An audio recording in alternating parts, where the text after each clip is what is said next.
During these campaigns, during these meetings, what message are you telling them? Thank you, Eugene. Last week we had a campaign targeting retail investors, and we are informing them on how to make informed decisions while investing in the capital market. It's like helping them to understand various products available and be able to make good decisions while investing. Right, make good decisions while investing. So what do you think has been missing that has been making some of them not make the right decisions that you want them to start making? We've been running regular campaigns targeting retail investors, but we're also targeting institutional investors. By this time, it's a customized program targeting those investors. As we are having so many new products, now we are having unity trust here at the stock market, where investors can be able to choose the right product to invest in. Right, so you say it's customized. Yes. In what way? We are having so many laws available on our market. Now it's like a wake-up call, letting them know how they can invest easily. And so probably if you can just take us through the issues that we know today. CMA has actually so far licensed 22, if I'm not wrong, market intermediaries, and it's actually definitely one of the new sectors in this particular country. A lot of untapped potential in this particular sector. Why do you think not so many people have actually been able to jump on board? It's due to the lack of financial literacy. That's why we are having this customized investor education program. As you know, our market is 10 years old. We are keep informing our investors to keep coming to the market. For them to inform them to come on the market, we are using all available communication channels. Face-to-face contact, using social media, using broadcast media to reach them. And so what do you think is usually the immediate term things that they probably tell you when you go to meet them, you know, apart from just the lack of financial, literacy? What else are they telling you? What messages are they giving you back as feedback so far? Most of the time they told us that they don't know those new products. As you know, when we are having like an IPO, we got so many new investors. So they are also waiting for new products to come on the market. Every time when there is an IPO, we gain more investors. And so, I'm trying just to make sense out of this so far that we've talked about. They want to see more products coming into the market.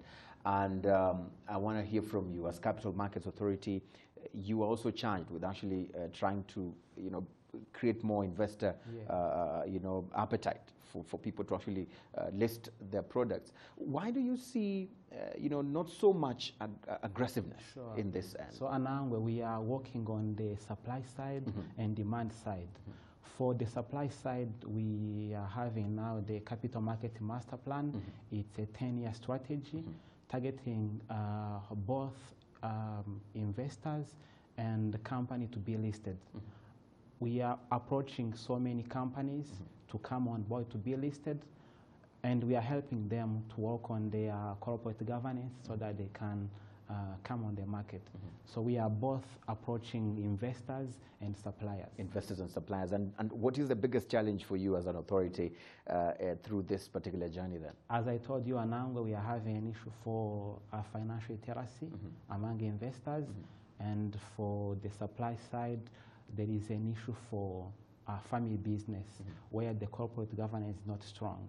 So we are having so many programs targeting those companies, potential companies to be listed. Right. Let's take a minute and talk about the target, the 10-year target.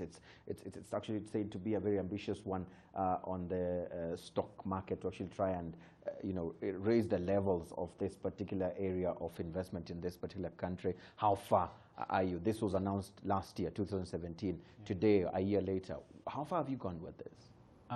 Implementation. On implementation. Even today, we had a workshop for the National Committee.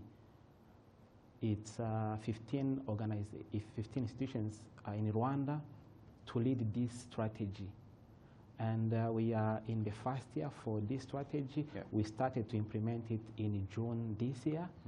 And we are approaching various institutions, public and private, to be able to implement this strategy. Mainly, we are working on our laws and regulations, but also we are having so many plans to engage investors. As we are having so many products, we shall need also investors. It means when we are having other new products, the investors should be able to invest.